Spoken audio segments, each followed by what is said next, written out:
Olá, sejam muito bem-vindos. Essa é mais uma sessão do Cloud On Board Online. Meu nome é Marlon Cotai, eu sou engenheiro de Google Cloud aqui no Brasil, e a gente vai falar um pouquinho nessa sessão de BigQuery, uma aplicação focada em análise de grandes volumes, e também como é que a gente pode usar o BigQuery para trabalhar com Machine Learning. A gente vai ver exemplos super interessantes nesse sentido. Vamos lá. Essa aqui é a agenda que a gente tem hoje, então eu quero começar apresentando para vocês um pouquinho do BigQuery, o mecanismo de armazenamento e processamento separados, que é a maneira com que ele trabalha. A gente vai falar um pouquinho também de como o BigQuery pode te ajudar a trabalhar com dados geográficos, com informação de mapas, né, de geografia, e também, em seguida, como eu falei, como é que a gente usa o próprio BigQuery para trabalhar com Machine Learning, para criar modelos, treinar modelos e fazer predições, classificações, usando o Machine Learning. Então, para começar, quero mostrar para vocês, falar um pouquinho de maneira geral do BigQuery.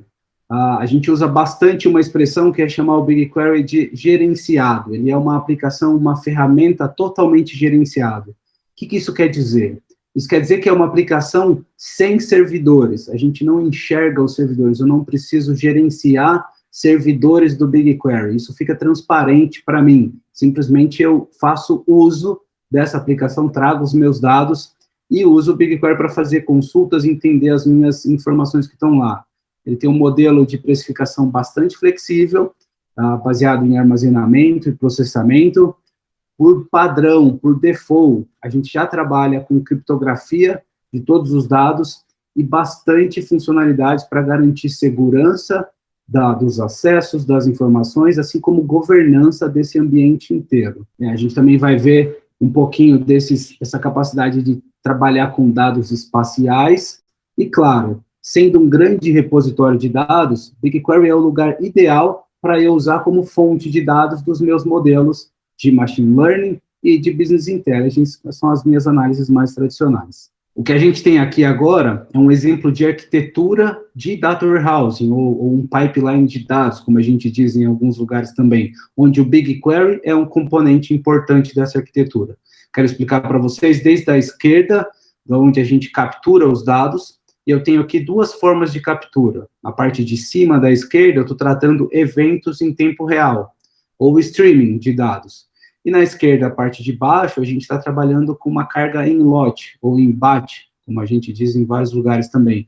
São duas maneiras diferentes de fazer captura de dados, e as duas a gente contempla para trazer os dados até BigQuery. Qual que é o passo seguinte da captura? Uma vez que o evento é gerado, eu tenho um componente ali em Google Cloud, que é o PubSub, que está preparado para receber esses eventos, consolidá-los, usando Dataflow, que é a caixinha amarela que aparece, e poder fazer a escrita, né, o sync dentro do BigQuery. E seguindo, vamos dizer, a mesma sequência aqui, com os arquivos em batch, eu tenho desde a captura do dado lá em lote, dos meus arquivos que eu estou importando, o Cloud Storage pode ser uma ótima opção para recepcionar esses dados, então a gente usa o próprio Dataflow, que está preparado para trabalhar com streaming e em lote também, para capturar esses dados, transformar eventualmente algo que seja necessário e escrever no BigQuery. Então, a gente vê aí o BigQuery, que é a caixinha verde, se tornando o grande repositório de sejam informações de streaming, informações em batch, processar, integrar todo esse conjunto de dados e disponibilizar para o que a gente vê à nossa direita, seja para uso de Machine Learning, seja para uso de Business Intelligence, seja para uso via planilhas, enfim, uma série de maneiras de acesso a essa informação para tomada de decisão, para geração, enriquecimento de conteúdo e tomada de decisão. Como eu falei no começo, o BigQuery tem dois grandes pedaços, duas grandes partes, né? Uma metade diz respeito ao mecanismo de busca, a capacidade de fazer consultas de maneira ágil, muito rápido. E a segunda metade diz respeito à sua capacidade de armazenamento de grandes volumes de informação, de maneira distribuída, confiável, onde o acesso, quando necessário, vai ser super, super rápido. A gente vai começar falando sobre o mecanismo de busca extremamente rápido com consultas SQL. Então, a gente tem aqui a representação gráfica exatamente dessas duas partes do BigQuery. De um lado, eu tenho armazenamento, do outro lado, eu tenho o serviço de busca. Quem que a gente tem aqui no meio? essa faixinha vermelha aqui, para deixar bem claro, a gente tem uma rede petabit interligando os meus recursos computacionais para processamento, os meus recursos computacionais de storage, de armazenamento. Essa rede que permite essas duas partes transacionais funcionarem tão bem, com bastante capacidade, bastante velocidade. Bom, vamos começar falando do armazenamento dos dados aqui no nosso desenho. Então, do lado esquerdo, eu tenho um projeto onde eu tenho vários datasets ou conjuntos de dados, e dentro de cada um deles a gente tem tabelas, como é bastante tradicional em qualquer banco relacional, e é da mesma maneira dentro do BigQuery.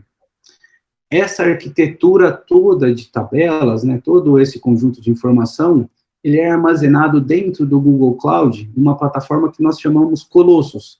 Colossus é a nossa plataforma de armazenamento de dados, ou o nosso file server, né, o sistema de arquivos que a gente tem dentro do Google.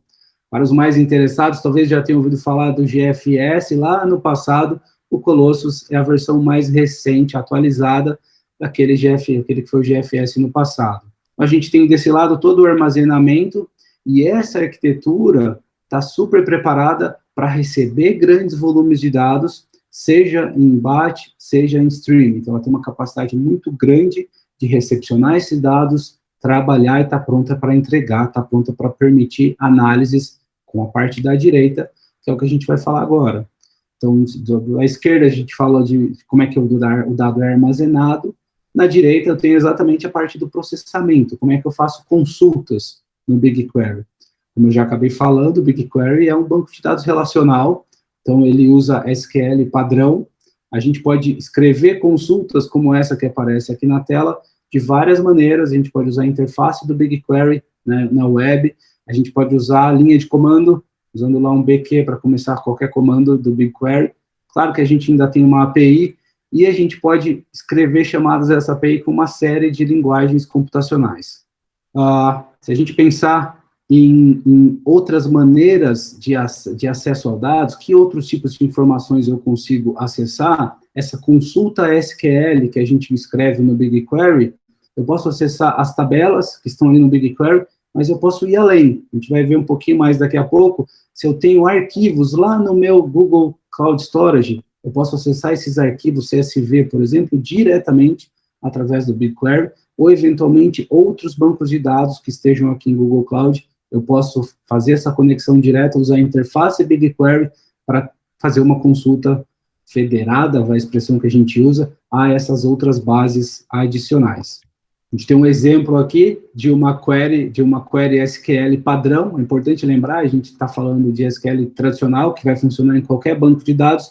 A gente traz essa consulta para o BigQuery também, e ela funciona aqui. Esse é um exemplo bem simples aqui, mas real do uso dessa linguagem dentro do BigQuery. Uma consulta aqui de uma contagem de linhas em uma tabela. A gente ainda usa o BigQuery sendo um banco de dados relacional, não só para armazenar, para fazer consultas simples, mas também para tratar informações, para limpar, integrar. A gente pode usar o próprio BigQuery, por exemplo, para tirar duplicações ou deduplicar arquivos, limpeza, a gente fala de padronização de dados, de domínios, de colunas. Então, qualquer problema que eu tenho na qualidade de dados, na integração de dados, na unicidade de dados, a gente pode usar o próprio SQL dentro do BigQuery para corrigir isso. E, nesse sentido, usar o próprio BigQuery quer dizer que eu tenho recursos computacionais bastante grandes para fazer isso de maneira rápida, tranquila, sem me preocupar com o impacto de tempo. Né? O BigQuery vai estar lá para me ajudar com isso. Bom, uma maneira, claro, é escrever SQL na mão, como os exemplos que eu mostrei. A gente ainda tem dentro de Google Cloud uma ferramenta chamada DataPrep, que é uma ferramenta que nos permite avaliar graficamente a qualidade da informação. Então, o que a gente vê aqui, as coluninhas, eu estou vendo a distribuição de domínios de cada coluna. E olha que interessante, a coluna da direita ali, com o marquinho vermelho, né, o quadradinho vermelho, ele mostra uma coluna de estados, e a gente percebe lá embaixo, olha, eu tenho 53 categorias, então possivelmente eu tenho 53 estados diferentes, listados ali naquela coluna. Agora, olha que interessante, tem uma faixa preta ali de 19.940 linhas, onde está a expressão missing value, ou seja, está faltando valor. Então, da minha tabela, coluna de estado, eu tenho quase 20 mil linhas que faltam valor, que estão em branco. E ele me mostra isso como uma faixinha escura, comparando com a faixinha verde que está preenchida, para a gente ter noção de qual porcentagem. Então, aparentemente, a grande maioria das linhas, a coluna estado está vazia. Graficamente, eu usando a Data Prep, eu consigo entender muito melhor, né, qual é a qualidade dos dados. E a gente pode usar o próprio Data Prep para gerar uma correção. Se eu tenho, então, essa situação, deixa eu preparar um filtro aqui, adequar, corrigir, e aí, usando essa interface gráfica que a gente vê na tela, eu não só entendo a qualidade dos dados que estão lá na minha tabela do BigQuery, como também já posso preparar uma transformação usando essa interface, que é, em seguida, aplicada para melhorar a qualidade, para corrigir a qualidade dos dados. A gente falou bastante do mecanismo de consulta, como é que a gente usa a SQL, a gente conheceu um pouquinho do Data Prep, para fazer isso graficamente. Agora a gente vai falar um pouquinho de armazenamento, da outra metade do BigQuery. Armazenamento gerenciado para os conjuntos de dados. Na arquitetura BigQuery, é sempre bastante importante eu trazer qualquer dado que eu queira trabalhar com BigQuery, trazer para que seja armazenado dentro da sua arquitetura, né, para que esteja dentro do contexto BigQuery. Essa é a maneira de eu entregar mais velocidade, de eu garantir disponibilidade desse dado quando alguém faz uma consulta. É a maneira mais segura de trabalhar com dado. Eu trago o dado para o BigQuery, deixo em tabelas, e a gente faz acesso, análises, via consulta SQL, via Trifacta, enfim, várias outras maneiras. Agora, não necessariamente eu preciso fazer esse caminho sempre. O BigQuery nos permite também fazer um acesso direto a esses dados, desde que estejam lá no Cloud Storage, no Google Drive, eventualmente em várias outras fontes, em outros bancos de dados, aqui em Google Cloud. Eu posso federar esse acesso e ir direto. Qual é o problema de ir direto? A BigQuery não consegue garantir que esse dado vai estar lá quando você está lendo, é difícil garantir que durante uma consulta esse dado não vai parar, porque ele está externo. Então, a gente consegue trabalhar, na maioria das vezes, usando os dois contextos, né? O dado que é importante para mim, eu mantenho no BigQuery, eu trago, consolido, trabalho a qualidade, deixo sempre limpo, íntegro, mais pequenas fontes de dados que mudam bastante, que é difícil, que eu preciso, que são mais dinâmicas, a gente consegue usar esse recurso de ir direto e ler uma planilha de Google Sheets, que está lá no Google Drive, ou ler uma tabelinha de um outro banco, a gente consegue viabilizar esse acesso, sem necessariamente ter que trazer, movimentar todo esse conteúdo para a BigQuery, né? A gente consegue trabalhar de maneira híbrida com os dois cenários. Como a gente falou também, para relembrar aqui, né, eu já falei lá no primeiro momento, a gente pode trabalhar no BigQuery, seja com captura de dados em batch, em lote, de arquivos, ou seja, com captura de dados via streaming, dados online, de uma aplicação que está acontecendo, gerando informação em tempo real. Essas duas maneiras são viáveis dentro de BigQuery, né, para serem processadas e o dado colocado dentro do BigQuery. Quem é que trabalha o meio do caminho até chegar o dado no BigQuery? As ferramentas dentro de Google Cloud. Então, se eu tenho um dado streaming, eu vou usar um caminho, um conjunto de ferramentas. A gente viu no primeiro exemplo de arquitetura o PubSub, Dataflow, e então um arquivamento dentro do BigQuery, uma escrita dentro do BigQuery. E se eu tenho arquivos em batch ou em lote, a gente pode usar storage, eventualmente eu posso usar o Dataflow para processar esse dado que chegou em arquivo, e então colocar no BigQuery. Uma outra questão bastante comum a ser questionada dentro do BigQuery é, nossa, mas ele é um banco de dados relacional, né? Eu posso trabalhar com tabelas, mas como eu devo trabalhar? Eu devo trabalhar com tabelas normalizadas ao extremo, eu devo trabalhar com tabelas desnormalizadas? Qual forma normal o BigQuery trabalha melhor? Bom, só para a gente lembrar, né? Normalização de tabelas, eu estou falando em separar as informações em grupos que façam mais sentido ao contexto, né? Se eu registrar, por exemplo, a gente tem aqui um táxi aqui na tela, e num cenário, um exemplo de uso de uma companhia de táxi. Eu tenho pessoas fazendo chamadas, pagamentos, embarques, desembarques. A gente pode ir anotando cada um desses eventos juntos, em uma listona. O Marlon pediu um táxi, dia tal, desembarcou tal, pagou, e aí cada evento desse a gente coloca numa linha, e ao final, no momento do embarque eu não tenho pagamento, no desembarque eu posso ter, a gente vai ficar com bastante espaço em branco, a gente vai ficar com bastante repetições do nome, né, o cliente vai ficar bastante repetido, o motorista vai ficar bastante repetido, o táxi, a placa, se a gente controlar assim. Isso a gente chama de não normalizado ou desnormalizado. Esse modelo é muito legal porque ele é fácil de fazer consulta, é uma listona só, uma tabela só. E o que os bancos de dados relacionais trouxeram é, olha, se a gente separar essa informação por assunto, os pagamentos em uma tabela, os embarques em outra, os desembarques em outros, os passageiros em outra, eu consigo criar listas bastante mais compactadas. Eu deixo de repetir o nome do passageiro o tempo inteiro, eu deixo de repetir o nome do motorista, eu normalizo as minhas tabelas, essa é a expressão que a gente usa, né? E assim eu consigo compactar mais os dados, e na hora que eu vou fazer uma consulta, eu faço joins entre as tabelas, essa expressão, para a gente, o que a gente usa dentro do SQL, faço joins de duas tabelas e tenho aquele resultado como se estivesse num único tabelão. Porém, com economia de espaço, porque na real o dado está otimizado do ponto de vista de armazenamento. Como é que a gente pode trabalhar dentro do BigQuery? A gente pode trabalhar das duas maneiras, então eu posso trabalhar com tabelas mais normalizadas, modelos mais normalizados ou menos normalizados. Agora tem uma coisa bastante interessante, que o BigQuery está preparado para trabalhar com tabelas, que a gente acabei de falar bastante, mas ele está preparado também para trabalhar com structs e arrays, que são o quê? São maneiras de trabalhar a informação como se eu colocasse tabelas dentro de linhas, colocasse mais de um valor dentro de uma única célula, né? O exemplo que a gente vê na tela, eu tenho ali, ó, em uma linha, né, uma ordem, um service type, aí eu tenho status e horário, eu tenho vários status e horários diferentes. Então, quando é que achou um motorista, quando completou a corrida, pegou a pessoa, criou, em vários momentos, criou, pegou a pessoa, completou, e o motorista foi encontrado. Então, a mesma linha, eu tenho armazenado uma série de eventos. A gente chama isso de arrays, structs, onde eu coloco uma tabela dentro de uma única célula, dentro da célula de um registro. O BigQuery está preparado para trabalhar assim também. A gente vê essa construção muito comum em arquivos JSON, e eu posso trazer esses caras para dentro do BigQuery, e trabalhar da mesma maneira, tá? Como é que a gente faz? O meu SQL vai permitir eu abrir esse array na hora da consulta, essa struct na hora da consulta.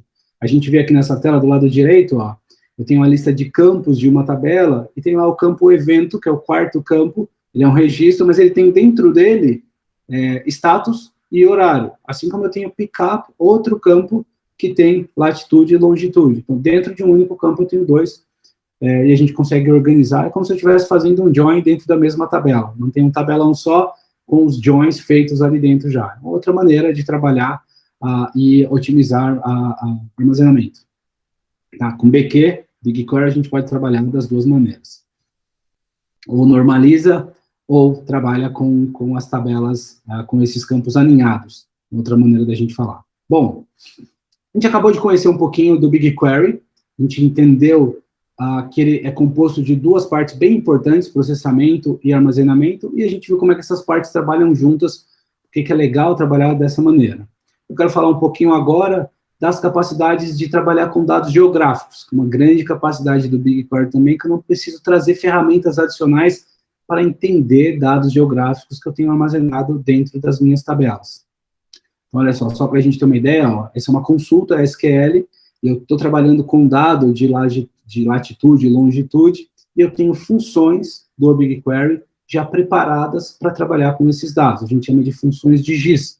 São funções que vão trabalhar com dados geográficos. Só para a gente ter uma ideia de exemplo de uso dessa situação, esse, por exemplo, aqui é o monitoramento do trajeto que um furacão fez chegando ali na costa americana. Então, a gente consegue ir monitorando ponto a ponto, eu posso depois traçar uma reta nesse ponto, eu posso determinar uma área onde seja um círculo, um quadrado, determinar uma área onde eu quero monitorar se ali aconteceu alguma movimentação de furacão, por exemplo, enfim, os usos são inúmeros, né, os mais diversos. Mas eu posso, dentro do BigQuery, trabalhar diretamente com esses dados, com funções que estão já prontas dentro do BQ disponíveis para a gente. Falamos bastante de dados, BQ como armazenamento, as funções de geografia, de dados geográficos, que é um grande diferencial do BigQuery. Eu quero falar agora um pouquinho de machine learning, o que a gente escuta bastante, né? E talvez seja o grande objetivo. Por que a gente armazena tanto dado? Um é entender o que tem ali, e o outro, hoje em dia a gente tem a capacidade do computador me ajudar a entender, me ajudar a tirar valor dessa informação. E isso chama machine learning, né? A gente pode dar um nome nesse cenário, que é usar o computador para aprender com o que tem ali e gerar algumas informações, me ajudar a fazer previsões, me ajudar a fazer classificação desse conteúdo que está ali armazenado. Vamos falar um pouquinho mais disso. Para começar, eu quero falar um pouquinho mais de machine learning, né? A gente ouve machine learning hoje em todo lugar, e é super interessante essa visão, né? Para todo mundo parece que é muito simples. Não, olha, a gente coloca ali um monte de dados, a gente pluga ali um computador, um processo, e ele vai fazer alguma mágica, e plim, vai aparecer os dados prontos, as previsões perfeitas, uma assertividade enorme, ou os meus clientes super bem já avaliados, classificados, assim como parece.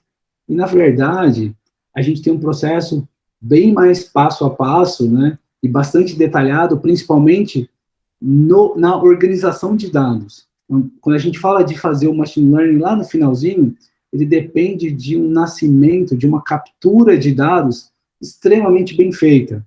Então, a primeira fase é coletar esses dados, depois organizar esses dados. Geralmente é onde a gente perde mais tempo, onde a gente investe mais tempo, quando eu preciso criar um modelo.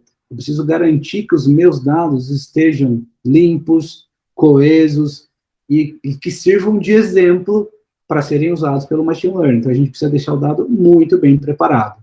E a gente investe bastante tempo garantindo que eu tenho dado suficiente e que ele esteja da melhor maneira possível, pronto para ser usado pelo machine learning. E aí, então, a gente chega no momento de criar um modelo, de avaliar esse modelo, que é experimentar, né? Eu crio e aí eu testo esse modelo. O que é testar? Eu crio o modelo com um conjunto de dados. Aí eu testo o modelo com um conjunto diferente, já de dados do passado. E eu sou capaz de saber, de avaliar se esse modelo ficou bom ou não. Então, a gente fica nesse loop aqui, cria, experimenta, até que o meu modelo fique bom, que ele tenha uma assertividade boa o suficiente para a gente dar o próximo passo, que é a mágica. E aí sim, depois de bastante trabalho de organização de dados, de experimentação, criação e experimentação de modelos, a gente chega em um cenário onde o meu modelo ficou bom, pronto, tenho dados suficientes, e aí a gente consegue fazer a mágica acontecer. Mas não é tão rápido quanto parece, né? Tem um trabalhinho bem complexo aqui no meio do caminho. A gente ouve falar bastante de IA hoje, né?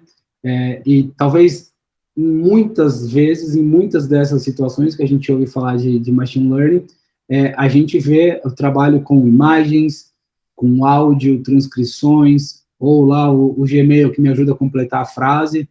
A gente vê trabalhos que não necessariamente nos levam a tabelas, né? A dados estruturados como fonte, embora alguns sim. E o que eu quero mostrar para vocês é que, percentualmente, o trabalho com dados estruturados, com machine learning, representa grande parte desses trabalhos.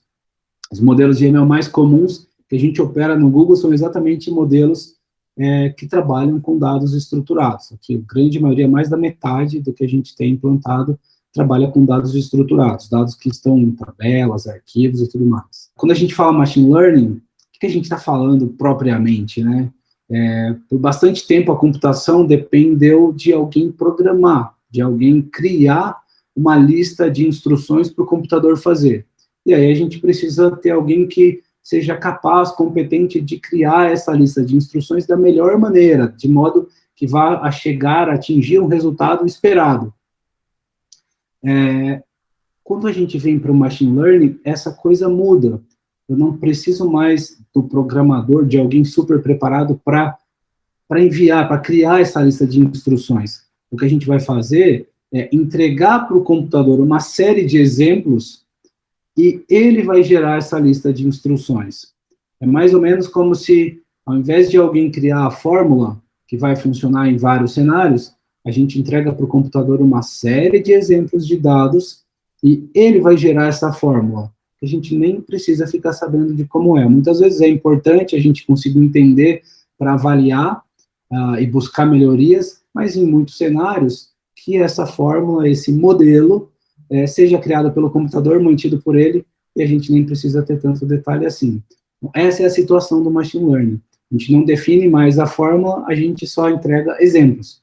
Quem cria as regras, a fórmula, é o próprio computador, né, o próprio modelo. Eu quero trabalhar um pouquinho mais esse cenário usando um exemplo com vocês. E o exemplo está aqui, ó, previsão de um LTV de cliente. Para quem não sabe, LTV é a sigla de Lifetime Value, e a gente pode traduzir isso como o valor que um cliente tem para a organização, né, o valor que um cliente tem no tempo. Quanto esse cliente vale para mim hoje? Tem um cliente que compra sempre, compra bastante, tem um cliente que compra pouco, mas compra mais do que aquele, então esses são os cenários. E aí a gente tenta estimar um valor que é quanto esse cliente vale para mim hoje. Isso é o LTV, ou CLV também, Customer Lifetime Value, como a gente encontra em algumas citações. A gente vai fazer aqui, usando esse contexto, a gente vai fazer uma previsão de LTV, vai ver passo a passo aqui como é que isso pode se construir. Olha que interessante, a gente quer fazer a previsão de um LTV de um cliente de comércio eletrônico, alguém que entra lá no site, navega uma série de produtos e compra algumas coisas de vez em quando. Cada um desses tem ali um comportamento, e a gente quer associar a esses comportamentos, que convertem ou não, né, em uma compra ao final ou não, a gente quer estimar um LTV para eles. Olha que interessante essa página. O Google tem uma ferramenta chamada Google Analytics, tem várias outras soluções de Analytics no mercado, mas o que o Google Analytics faz é entregar informações de navegação do seu comércio eletrônico, do seu e-commerce, que é o contexto que a gente está trabalhando aqui. Então, só para a gente dar uma olhada nessas colunas, ó, eu tenho um ID daquele visitante, que não necessariamente eu sei quem é, mas está lá, ele é identificado, e aí, uma vez que ele navegou, eu consigo saber quantos dias ele navegou aqui nessa página, quantas page views ele fez, quantas visitas, qual o tempo médio de navegação que essa pessoa tem, quanto de receita gerou, quantas transações foram feitas. A gente está vendo aqui uma listinha exatamente daqueles que transacionaram, daqueles que compraram. Por isso que a coluna transações está ali bastante preenchida, que é o pessoal do exemplo aqui compra bastante, ó, e tem o valor associado a essa compra. Então, esse é um exemplo de compradores que estiveram no site. Eles passaram algum tempo, visitaram vários dias, tempo de cada visita. São informações que o Google Analytics nos disponibiliza. Quando a gente olha para Machine Learning, né, cada linha dessa tabela é uma informação para mim, é uma observação, né? Você vê que a gente tem nessa outra tabela aqui, nesse outro exemplo, já a listona aberta, eu tenho aqui pessoas que não necessariamente compraram. Olha, a coluna 1, 2, 3, 4, 5, 6, 7, que são transações, tem bastante gente ali com null, tem bastante gente, aí tem uma pessoa com 1, uma pessoa com 2 e uma com 22. Então, aqui a gente tem um pouquinho mais próximo da vida real, que, olha, muita gente entra, navega, vai embora. Vem, passa um tempo e vai embora. Alguém compra. Então, tem um que comprou, outro, tem alguém que comprou bastante. A gente usa esse tipo de informação como exemplo quando a gente vai falar de machine learning. Esse é o input, esse é o dado que o modelo vai usar. O que a gente quer fazer com o machine learning é prever se a pessoa vai comprar, quanto que ela gastaria em um determinado período, por exemplo, em 12 meses. Quanto essa pessoa vai gastar em 12 meses, e aí eu chamo isso de LTV. Então, a gente pode dizer que eu estou tentando prever esse rótulo, esse valor, que é a coluna de receita aqui, ó, revenue, LTV revenue. Ao tentar fazer essa previsão, é o que o meu modelo está tentando fazer, né? É aqui que eu estou usando o machine learning. Eu posso tentar fazer a previsão de um valor, que é quanto cada pessoa vai gastar, essa é a previsão, a estimativa do valor em si, mas eu posso também classificar essas pessoas quanto ao tamanho do gasto. Por exemplo, pessoas que gastam pouco, médio e bastante. Então, eu posso tentar prever, não o valor, mas tentar prever a classificação, que é um baixo LTV, médio LTV ou alto LTV. Esse é o exemplo que a gente tem aqui nesse slide, olha. Eu adicionei uma última coluna, que é um label, e ali, não vou tentar prever o valor, mas eu vou tentar prever qual label. É baixo, médio ou alto. eu posso usar machine learning de diversas maneiras. Isso muda bastante o approach que a gente tem na construção do modelo. O que exatamente eu quero? Eu quero estimar o valor do LTV ou eu quero estimar a classificação de LTV daquele meu cliente? Isso nos leva por caminhos um pouquinho diferentes na hora da construção do modelo. A gente tem uma série de colunas, a gente chama de características, quando a gente está construindo o modelo, são as características que eu vou usar de input, de exemplo, para o meu modelo. E como é que a gente faz, então, para estimar um LTV, né? Como é que é o uso comum? Como é que é a utilização disso? A gente tem, de um lado, clientes que estão na minha base, que eu sei o LTV desses clientes. É porque eles transacionaram, eles compraram comigo. Eu consigo calcular a fórmula do LTV diz respeito ao volume de compra, a quantidade de transações, e a gente consegue colocar nesse contexto as visitas, quanto tempo ficou na página.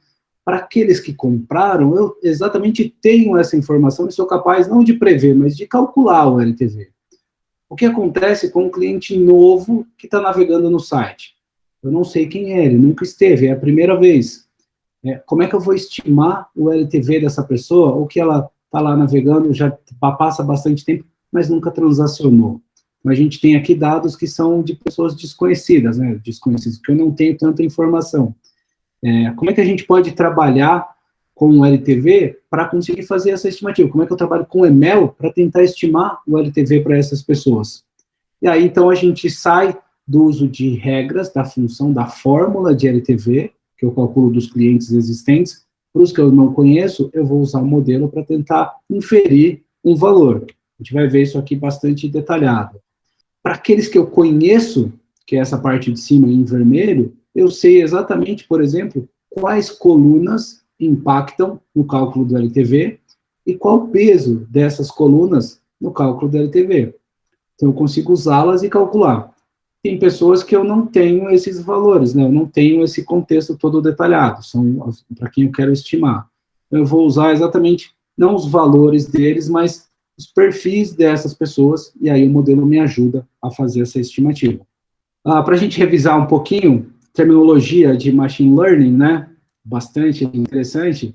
A gente fala bastante de rótulo, ou label, que é o que a gente estava tentando, eu dei o exemplo lá de a estimativa do alto, médio, baixo LTV.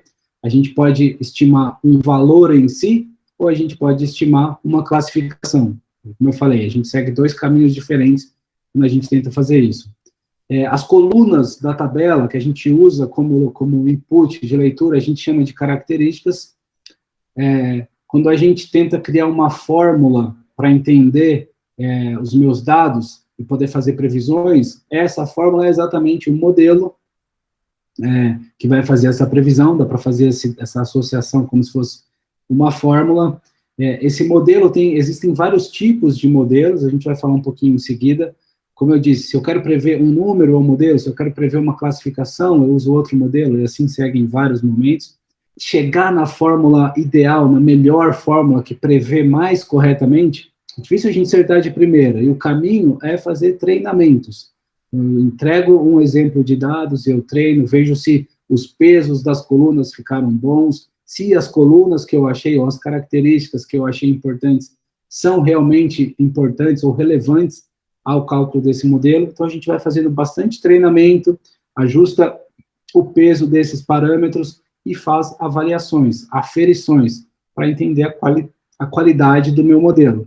Quando eu chego numa avaliação positiva, uma qualidade boa, a gente consegue tornar o modelo produtivo, ou seja, esse modelo está pronto para fazer previsões de maneira produtiva. Então, eu chego lá na hora de estimar o meu LTV, de estimar o label de LTV do meu cliente. Então, esse é um resuminho aqui de algumas, um pouco da terminologia de machine learning. Claro que tem muito mais, quando a gente entra nos modelos, isso explode bastante, mas aqui a gente já começa a entender um pouquinho desse linguajar de ML.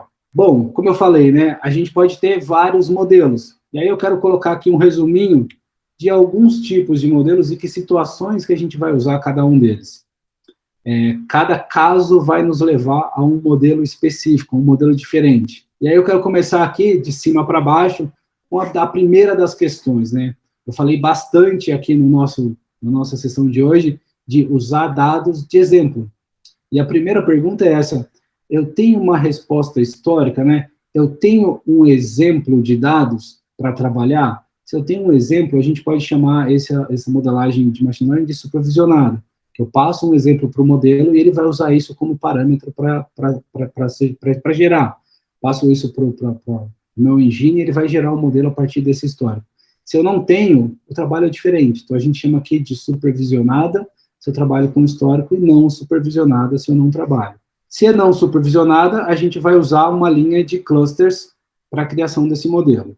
Se é supervisionada, que é onde a gente focou bastante aqui hoje, a gente tem mais algumas perguntas, que é, o que eu quero fazer? O que eu quero prever, na real? E aí eu tenho três situações aqui. Uma, eu quero prever um número. Por exemplo, vendas futuras. Por exemplo, a situação que a gente viu, estimar o LTV. Quanto essa pessoa vale para minha organização, numericamente. Esse é um cenário desse. E aí a gente já pode ver, quando eu tenho uma estimativa desse tipo, a gente usa modelos, um algoritmo de regressão linear. É uma maneira de fazer estimativas com modelagem, quando o que eu quero prever é um valor. Então, eu quero prever um valor, quanto essa pessoa vai comprar no futuro, quanto esse cliente vale para mim. A gente usa regressão linear.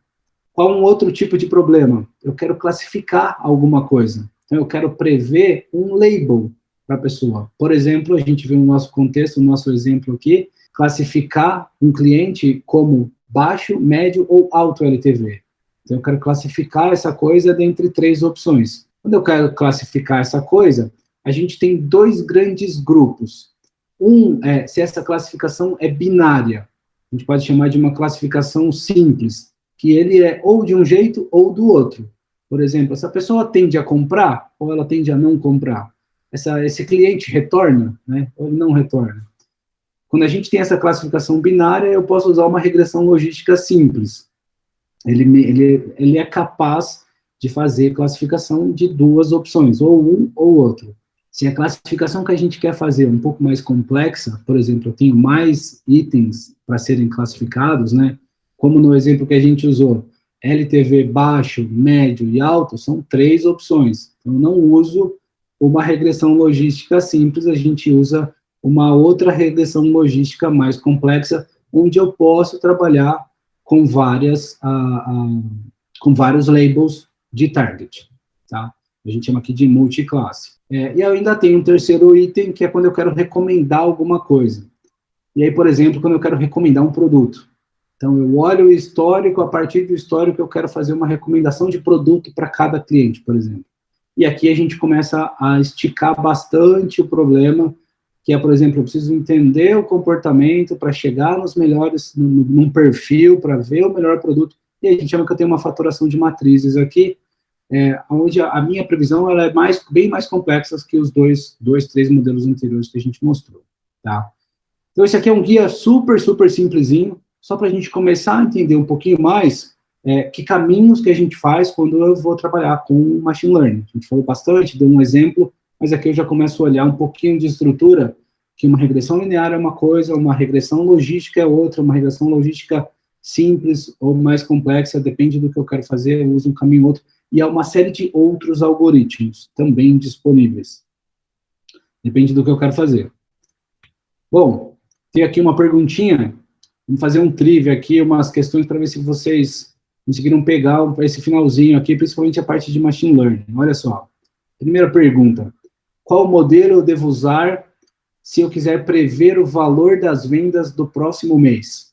E a gente tem aqui várias opções, ó. Devo usar regressão linear, né? Previsão é regressão linear, classificação, regressão logística, recomendação, faturação de matrizes, aprendizado sem supervisão, clusters ou todas as anteriores.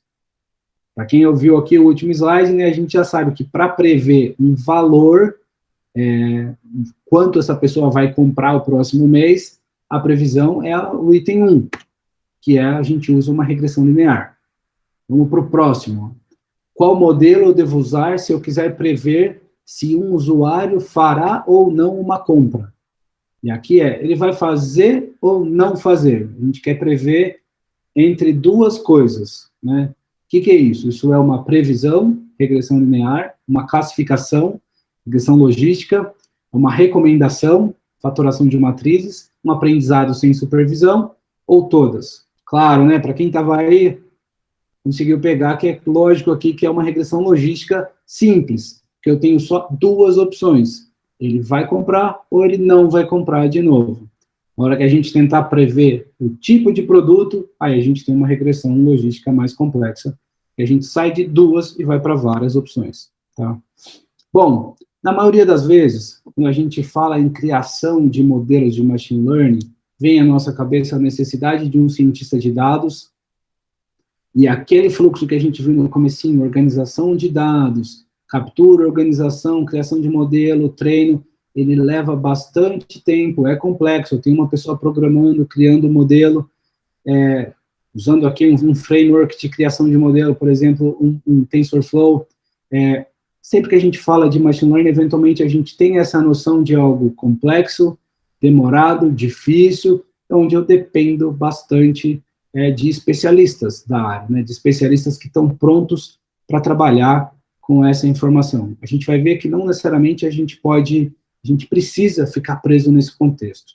E é isso que eu quero falar no nosso último item aqui, no nosso último tópico, que é como é que eu faço meu trabalho com machine learning dentro do próprio BigQuery, que é o nosso contexto aqui. Será que, de alguma maneira, isso pode ser mais simples, né, do que um modo tradicional?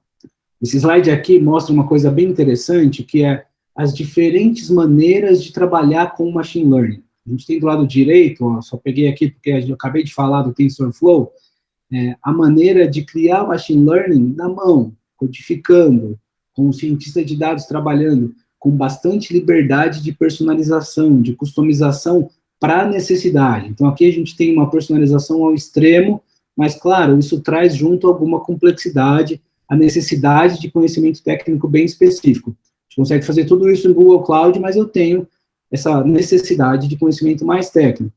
No outro extremo, eu tenho APIs de machine learning dentro do Google Cloud, por exemplo, que qualquer chamadinha de código a gente faz acesso a essas APIs que estão lá prontas, são modelos criados pelo Google e a gente só faz uso deles, uma maneira bem tranquila de fazer. E aqui eu coloquei no meio uma maneira que é nem o mais fácil, nem o mais difícil, mas uma maneira da gente viabilizar o uso de machine learning dentro do próprio BigQuery, dentro do ambiente que eu estou. Onde estão os meus dados, eu posso usar esse mesmo ambiente, esse mesmo poder de processamento para criar os meus modelos, treiná-los e fazer as predições dos dados aqui dentro mesmo, sem precisar de acessar APIs externas, sem precisar de um programador experiente, data science, para me ajudar com isso. Vamos ver um pouquinho mais, então, do BQML, ou do BigQuery Machine Learning. Quando a gente fala de BigQuery ML, qual que é a ideia? Eu quero criar modelos usando o meu ambiente onde os dados estão armazenados. Então, os dados estão no BigQuery. E o que a gente vai fazer é passo 1, organizar os dados, está aqui, né, está no BigQuery. Passo 2, que é o primeiro passo da criação do modelo, criar o modelo. O que é criar o modelo? Eu quero passar para o meu algoritmo gerador aqui, para o meu computador, um exemplo de dados, um tipo de modelo, e eu vou colocar ele para pensar. Então, o que a gente tem, ó, no item 2, olha a função create model, o nome de um modelo e algumas opções. Olha lá, model type, tipo do modelo, regressão logística, as um select, e ali depois daquele select vem uma query, select coluna, coluna, coluna, coluna, que é, use isso aqui de exemplo para criar uma regressão logística, e um dos campos vai ser o que a gente quer prever. Eu estou usando uma função SQL dentro do BigQuery, dentro do banco de dados, para criar um modelo. Qualquer pessoa que conhece SQL pode rodar essa consultinha aqui, essa função, e criar um modelo. Então, a gente passa um exemplo, cria um modelo. Passo 3, vou ver se meu modelo ficou bom, vou avaliá-lo. Então, se a primeira função é create model, para eu criar um modelo, a segunda é exatamente evaluate, avalia se o modelo ficou bom.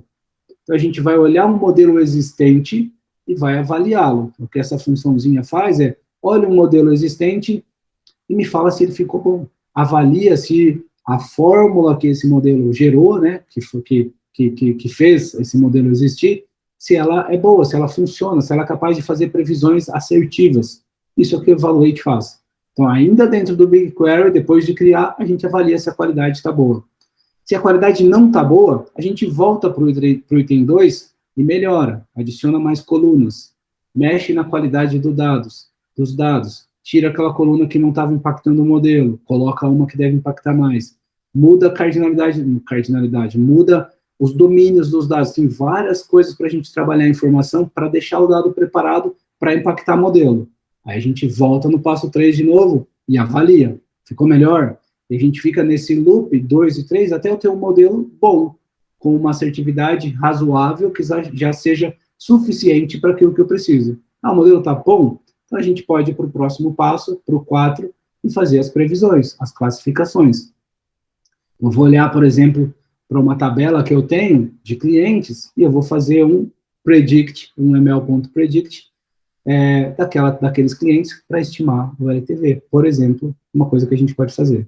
Então, essa é a sequência, usando o próprio BigQuery, a gente é capaz de criar, treinar, avaliar e fazer predições com machine learning dentro desse ambiente, sem precisar de conhecimento técnico, sem programar como um cientista de dados, com uma noção básica aqui de SQL, uma noção básica de machine learning, que a gente viu hoje, a gente consegue criar e treinar, avaliar e usar a modelagem aqui dentro do próprio BQ.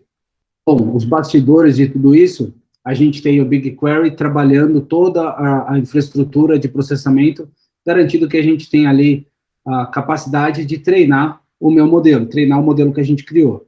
Então, de um lado, a gente tem bastante simplicidade na criação, mas eu tenho bastante capacidade tecnológica de processamento para treinar, parecer fácil, e a gente tem um modelinho no final.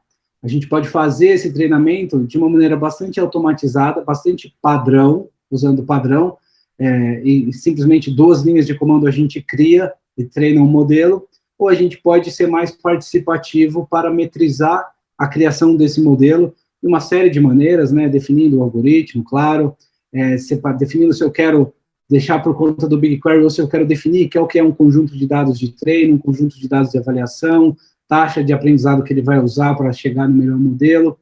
A gente pode deixar tudo no automático ou trabalhar de maneira bastante parametrizada, participando mais dessa criação, né, dependendo do que eu quero fazer. Isso pode ser bastante interessante ou necessário. Então, de maneira bem simples, eu crio o modelo, o BigQuery me ajuda com tudo isso. Resumindo, né, a gente tem no BigQuery, não só um lugar de armazenamento de informações, e permitir que a gente faça análises, consultas, mas também um lugar onde eu trabalho com essas informações, onde eu enriqueço os meus dados, criando modelos para fazer classificações, para fazer previsões, enriquecendo os meus dados, e claro, que vai enriquecer as minhas análises posteriormente, né, assim eu consigo tomar decisões mais acertadas, mais assertivas. Bom, para a gente resumir um pouquinho, eu passei uma colinha de Machine Learning agora há pouco, e aqui tem um pouquinho uma colinha de BigQuery ML, que é como é que a gente usa o Machine Learning dentro do BQ, começando aqui pelos rótulos, são aqueles que a gente quer treinar, né, a gente pode passar essa coluna lá em uma das options, dentro do comando de criação de modelo. As características são as colunas que vão no meu SQL, o que eu passo de exemplo usando um select dentro da função de criação de modelo. O modelo em si, a gente já falou, depende muito da situação que eu quero atingir, e aí eu vou trabalhar com alguns tipos de modelos, né, a gente vê aqui regressão linear, regressão logística, eu tenho K-means, eu tenho outros tipos de modelos também já disponíveis dentro do BQ, e cada situação, cada objetivo vai me levar ao uso de um modelo mais específico. E aí a gente tem mais alguns parâmetros, que é o progresso desse treinamento, o treinamento em si, pesos que a gente pode inspecionar, a gente entender como é que ele usou, e aí a gente chega num evaluate, para ver a qualidade do modelo, e a funçãozinha final, vamos chamar assim, de predição, que é, ok, se eu treinei, acompanhei, eu fiz avaliação, e eu consegui, depois de algumas tentativas, chegar no modelo com uma avaliação importante, né, interessante, já suficiente para a minha necessidade, então a gente pode fazer a predição em produção, vamos chamar assim, propriamente dita, e já colocar isso daqui para funcionar. Bom, gente, com isso a gente conclui essa sessão de hoje, esse treinamento, mais uma sessão do Cloud On Board Online. Eu quero agradecer a participação de todo mundo e convidar vocês para assistir as próximas sessões também. Muito obrigado, até mais.